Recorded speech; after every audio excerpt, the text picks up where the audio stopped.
नमस्कार, मैं हूँ मिली त्रिवेदी और जो ये सीरीज़ शुरू की है, इस सीरीज़ का नाम है आओ कृष्ण को समझते हैं। चलिए, तो एक ऐसे सवाल को लेते हैं जो मेरे वीडियो में भी कुछ लोगों ने पूछा है और आपको शायद जानकर आश्चर्य होगा कि यही सवाल गांधारी ने भी महाभारत युद्ध के बाद श्री कृष्ण को पूछा था।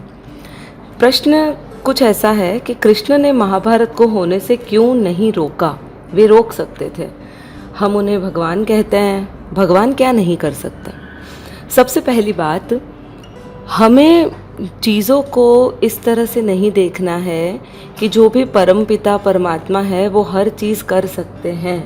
जो हम कहते हैं एमनीपोटेंट है या एमनी प्रेजेंट है, अर्थात जो हर जगह प्रेजेंट है और जो हर समय में मौजूद है, हम उसे परमात्मा कहते हैं। पहले तो इस ख्याल को देखना है, जो सब कुछ जानता है और जो हर जगह मौजूद है, इसका अर्थ यही होता है कि जो भी व्यक्ति है जिसे हम परमात्मा कहते हैं, वह प्रेजेंस में है, पूरी तरह से प्रेजेंट है। पहली बात ये, जिसका हम गलत अर्थ निकालते हैं उसको थोड़ा सुधारिए। दूसरी चीज़, कृष्ण ने महाभारत के युद्ध को क्यों नहीं रोका।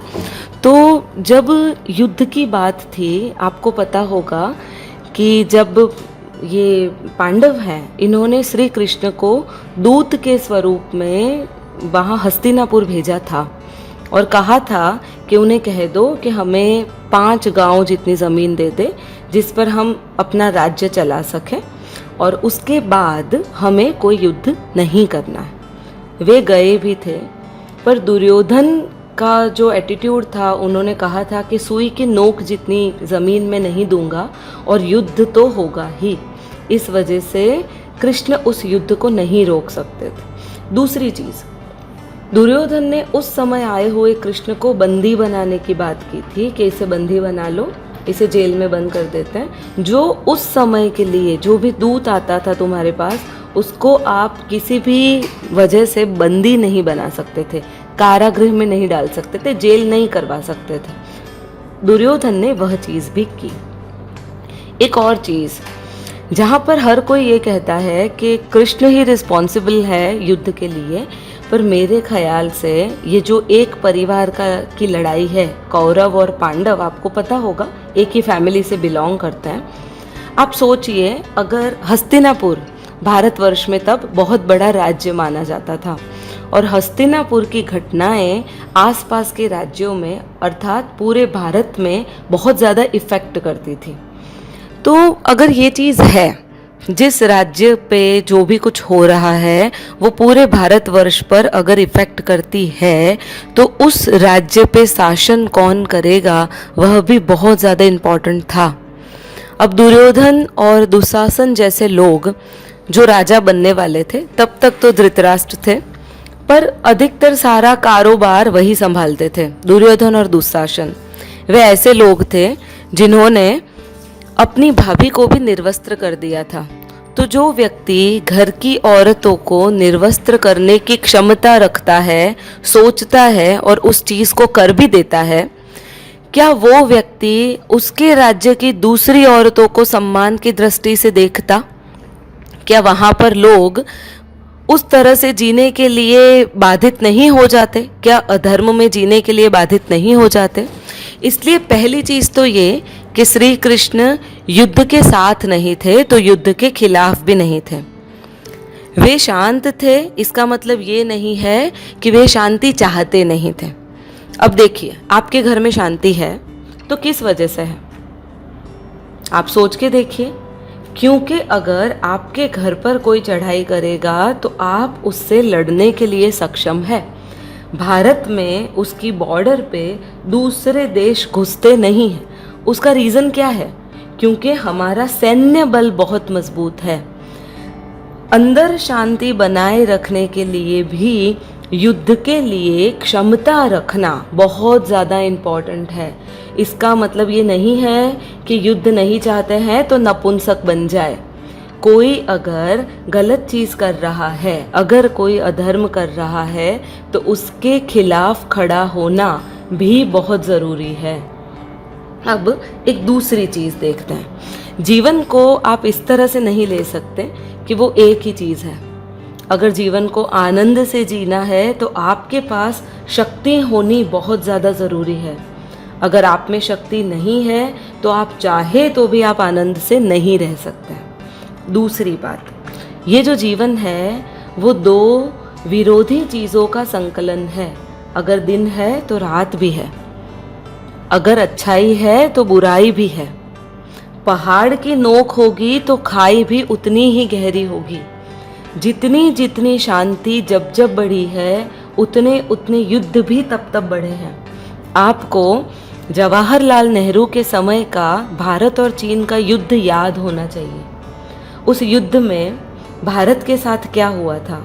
हमारा अक्साई चीन का एरिया और हमारा कैलाश मानसरोवर, जो जैन, बुद्ध और हिंदू धर्म के लोगों के लिए सबसे ज़्यादा इम्पॉर्टेंट है, वह चीन के हिस्से में चला गया। रीज़न क्या था? भारत तब भी शांति चाहता था, भारत अब भी शांति चाहता है, पर क्या अब चीन वहाँ पर अंदर एंट्री कर सकता है? उससे ज़्यादा नहीं कर सकता। रीज़न क्या है? आपके पास अपने आप की शांति बचाने के लिए जो ताकत है वह होनी ज़रूरी है। इसका अर्थ ये नहीं है कि श्री कृष्ण हिटलर बन गए थे या मुसोलिनी हो गए थे, नहीं। श्री कृष्ण ने ये कहा, देश के लिए, भारतवर्ष के लिए, भारत की प्रजा के लिए क्या ऐसा शासक अच्छा है जो घर की ही औरतों को निर्वस्त्र कर सकता हो? क्या ऐसा शासक अच्छा है जहाँ पर लोग अच्छे से ना रहते हो? या किसी ऐसे शासक की ज़रूरत है जो प्रजा को अपनी संतानों की तरह रखता हो? बहुत सीधी सी बात है, कृष्ण हमेशा सेकंड ऑप्शन सिलेक्ट करेंगे। ओरिजिनली वो न तो फर्स्ट ऑप्शन के साथ थे ना ही सेकंड, वे हमेशा न्यूट्रल रहे थे। आप एक चीज़ समझिए, म्यूज़िक कैसे बनता है? अगर आपने किसी म्यूजिशियन को देखा होगा तो अलग अलग सुर का संकलन है। म्यूज़िक जो है वो अलग अलग स्वरों से बनता है। नारद मुनि के पास एक तारा है, वो एक ही तार हमेशा बजाते रहते हैं, एक ही सुर में गाते रहते हैं। अगर आपके आसपास कोई व्यक्ति ऐसा हो जो सिर्फ एक ही सुर बजाता रहेगा तो सुर अच्छे से बजेगा नहीं। एक कहानी आपको बताती हूँ। गौतम बुद्ध नाव में सवार होकर अपने जो कुछ 3-4 अनुयायी थे उनके साथ जा रहे थे। उसी नाव में एक म्यूजिशियन भी बैठा था और उस म्यूजिशियन ने, जो जनरली सितार वादक था, उसने एक सवाल पूछा कि मैं चाहता तो हूँ ये सब करना, पर क्या इतना एक्सट्रीम साधना करना अच्छा है? बुद्ध ने कहा नहीं है। उस इंसान ने कहा तो क्या फिर मैं सारी वासनाओं में इंडल्ज हो जाऊं, पूरी तरह से घुस जाऊं? बुद्ध ने कहा नहीं। वो आदमी बोला मैं समझा नहीं, करूँ तो क्या करूँ? बुद्ध ने बोला बीच का रास्ता अपनाइए। बीच का रास्ता कौन सा था?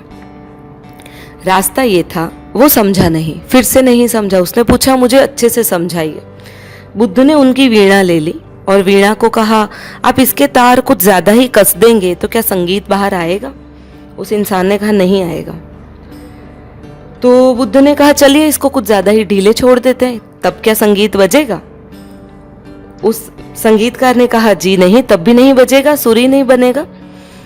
तब बुद्ध ने कहा इसीलिए हम क्या करते हैं, प्रॉपरली कसे हुए रखते हैं, न अधिक जकड़े हुए रखते हैं और ना ही ढीले छोड़ते हैं। सवाल यही था कि यहाँ पर किस चीज़ की स्थापना कर रहे हैं? ये स्थापना धर्म की कर रहे हैं या अधर्म की कर रहे हैं? साथ किस में देना है? तो अगर कृष्ण की जगह कोई होता तो वो साथ हमेशा अच्छाई का देता। कृष्ण ने हमेशा शुभ और अशुभ में से शुभ को चुना। यही रीज़न है कि वे पांडवों के साथ थे, क्योंकि वे इतने बुरे नहीं थे जितने कौरव हो सकते थे। कौरव अपने भाइयों को जहर खिला सकते थे, पांडव ये काम नहीं कर सकते थे, वे इतने बुरे नहीं थे। अब अगर हम दूसरे चीज़ें देखें तो कृष्ण कभी पलायनवादी नहीं हुए, वे युद्धवादी भी नहीं थे, पर उन्होंने कभी किसी चीज़ से पलायन नहीं किया। पर हाँ, उन्होंने एक युद्ध को छोड़ा था। शायद आपको पता होगा, कंस के वध के कुछ साल के बाद जरासंध ने मथुरा पर आक्रमण किया था और श्री कृष्ण सभी लोगों को लेकर द्वारिका नगरी शिफ्ट हो गए थे। मथुरा के सारे लोगों को लेकर द्वारिका नगरी गुजरात में आ गए थे। वे क्यों आए थे? द्वारिका नगरी को अगर आप गौर से देखेंगे तो तीन साइडों से समुद्र से घिरी हुई नगरी है। मतलब एक ही रास्ता है उस नगरी में एंटर होने का। सो अल्टीमेटली उन्होंने अपने लोगों को वहीं पर सेव कर दिया। दूसरी चीज, जब उन्होंने मथुरा छोड़ा था तब मथुरा समृद्ध नहीं था, क्योंकि बार बार होते हुए आक्रमणों की वजह से मथुरा नगरी तबाह हो चुकी थी। इस वजह से वे ऐसी जगह पे अपने लोगों को लेके गए जहां बार बार युद्ध की कोई आशंका ना हो। तो कृष्ण कोई नपुंसक व्यक्ति नहीं थे। कृष्ण को ना ही युद्ध पसंद था, पर हाँ ये चीज जरूर थी कि जो सही है वे उसका साथ जरूर देंगे। दूसरी चीज, वे कह रहे थे कि युद्ध ना हो तो अच्छा, पर अगर युद्ध करना पड़े तो मैं उस तरह से युद्ध करूंगा जिसमें कम से कम हानि हो, और अगर युद्ध करना पड़े तो दुखी होकर, शंकाशील होकर युद्ध ना करें। फिर तो पूरे आनंद में रहकर ही युद्ध किया जा सकता है, जो बात उन्होंने अर्जुन को बार बार समझाई थी। अगर कोई चीज़ अनिवार्य है तो फिर उस चीज़ को दुखी मन से नहीं, आनंदित होकर करना चाहिए, फिर वो युद्ध हो या शांति हो। एक और चीज़, अगर आप किसी भी चीज़ को बोझ समझ के करते हो तो वह बोझ बनता है, वो ब्लॉसम नहीं होता, वो दब जाता है। पर अगर आप किसी चीज़ को उतने ही आनंद से करते हैं तो वह चीज़ आपके लिए एक एग्जाम्पल बन जाती है, या लोगों के लिए एग्जाम्पल बन जाती है। आप सोचिए ज़रा, हमारा देश इतना गुलामी में कैसे रहा? कृष्ण की विचारधारा, कृष्ण की गीता होने के बावजूद, क्योंकि हमने कहीं ना कहीं पलायनवादी विचारधारा को अपना लिया था। हम सोचते हैं अहिंसा रखना चाहिए, अहिंसा परमो धर्म, ना नहीं है उस चीज़ में। पर जब कहीं खुद को बचाने की बात आती है तब हमें हिंसा का सहारा अगर लेना पड़ जाए तो उसमें कोई गलत काम नहीं है। खुद का संरक्षण सबको ज़रूर करना चाहिए। पर ये जो दबी कुचली प्रजा होती है ना, उनमें निराशा आ गई थी। हम एक बात को पकड़ लेते हैं, कृष्ण ने कहा था कि सारी चीज़ें सिर्फ आत्मन है, सारी चीज़ सिर्फ आत्मन है। कोई मारता नहीं, कोई मरता नहीं की बात को लिया था, और आत्मा को न जलाया सकता है न गीला कर सकता है। हम सब आत्मा के स्वरूप में हैं, शरीर हमने कुछ ही समय के लिए लिया है। अब ये जो चीज़ है ना, वो हर व्यक्ति ने पर्सनली ले ली। मतलब सबने ये सोचा कि चलो हम खुद बच जाते हैं। अगर उन्होंने सही में कृष्ण को समझा होता तो वे खुद को बचाने की परेवी में इतने ज़्यादा हीन नहीं हो जाते कि हमारे ही देश पर, जहाँ पर गीता उद्भव हुई है, वहीं पर लोग इतने सालों तक इन्वेड करते रहे। न जाने कितनी प्रजा आई और इतने सालों तक लोगों ने हम पे शासन किया। रीज़न यही है कि हम कहीं न कहीं नपुंसक होने लगे। हमें युद्ध पसंद नहीं आ रहा था और हम ये बोल रहे थे कि हमें नहीं करना है, हमें नहीं लड़ना है, हमें शांति चाहिए। और इसी शांति के चक्कर में काफ़ी सारे लोगों ने हम पे शासन किया। अब इसका मतलब ये नहीं है कि मैं युद्ध की परेवी कर रही हूँ। आप देखिए अफगानिस्तान की क्या दशा हुई है, बहुत युद्ध, उसमें वहीं पर काफ़ी सारे टेररिस्ट पैदा हो रहे हैं। अब क्या इतना युद्ध भी सही है? नहीं, हमेशा धर्म की लड़ाई ही सही है। जहाँ आपको बचना है वहाँ आपको बचना ही है। जो चीज़ शुभता लाती हो वो ज़रूर करना है। जो चीज़ आपको दबाती है उससे बचना है, और बचाव आपको आना चाहिए। एक शांति प्रिय दूसरा देश है तिब्बत, आपको पता होगा क्या दशा हुई। तिब्बत में सबसे ज़्यादा शांति है। आजकल तिब्बत को चीन ने हथिया लिया है। क्या वहाँ पर शांति नहीं है? है, पर क्या अभी रहेगी? नहीं लगता, मुश्किल है। तो यही हाल होते हैं अगर हम सही या गलत में से गलत रास्ता चुनते हैं। अगर वैसे अर्जुन भी यही कह रहे थे कि मुझे युद्ध नहीं लड़ना, मैं क्यों लड़ूं युद्ध, नहीं लड़ना युद्ध, क्यों लड़ूं, इतने लोग मर जाएंगे, पर कृष्ण ने क्यों कहा कि तुम युद्ध लड़ो, तुम्हें लड़ना चाहिए, तुम आ चुके हो यहाँ पर, नपुंसक मत बनो, पार्थ धनुष उठाओ, ऐसा क्यों कहा? इसीलिए कहा क्योंकि अनिवार्य हो चुका था। इससे अब पीछे जाने का कोई कदम नहीं था उनके पास। अगर वे युद्ध नहीं करते और शासन नहीं करते तो भारतवर्ष उस समय कुछ अलग हो जाता, प्रजा दुखी होती और जो चीज़ मंजूर नहीं थी। कृष्ण को समझना इसीलिए बड़ा मुश्किल है। एक समय तो वो शांति की बात करते हैं और दूसरी समय युद्ध की बात करते हैं। आप देखिए यहाँ पर महादेव का फोटो आपने देखा होगा, त्रिशूल उनके पास है, जबकि महादेव तो सबसे ज़्यादा शांत स्वरूप है। हमने कृष्ण को देखा है युग पुरुष के रूप में, जिनके हाथ में चक्र है। श्री राम को देखा है जो भी धनुष लेके बैठते हैं। इसका सीधा सा मतलब ये निकलता है, अगर शांति चाहिए तो शक्ति होना बहुत ज़्यादा ज़रूरी है। हाँ, इसके लिए आनंद को खोना नहीं है, ज़रूरी नहीं है कि सिर्फ युद्ध ही युद्ध करते जाओ, नहीं, पर अगर युद्ध रक्षा के लिए और शांति के लिए है तो ज़रूर करना चाहिए। श्री कृष्ण को समझना वैसे भी थोड़ा कठिन है, क्योंकि वे कुछ ज़्यादा ही सरल है। जो चीज़ जैसे है वह उस चीज़ को बिल्कुल वैसे स्वीकार करते हैं। इसी वजह से उन्होंने युद्ध को रोका नहीं, उन्होंने युद्ध की पूरी रिस्पॉन्सिबिलिटी ली। एक और चीज़, अगर हमें शुभता चाहिए तो उस शुभता को बनाए रखने के लिए शक्ति की भी आवश्यकता होती है। आप एक सिंपल सी बात समझिए, घर में सिर्फ छोटे छोटे बच्चे हैं जो लड़ाई कर रहे हैं, खूब लड़ रहे हैं, खूब लड़ रहे हैं। जैसे ही कोई बड़ा व्यक्ति आ जाएगा जो उनसे ज़्यादा ताकतवर है, इनकी लड़ाइयाँ बंद हो जाएगी। मतलब क्या घर में बड़ों को बाहर जाना चाहिए और बच्चों को उसी तरह से लड़ने देना चाहिए? नहीं, घर में शांति और अनुशासन लाने के लिए भी बड़े की और उनकी शक्ति की आवश्यकता होती है। तो जब एक घर की बात है तो क्या इस देश में ज़रूरी नहीं है? तो क्या कृष्ण ने ये काम गलत किया था? आप ज़रा सोचिए।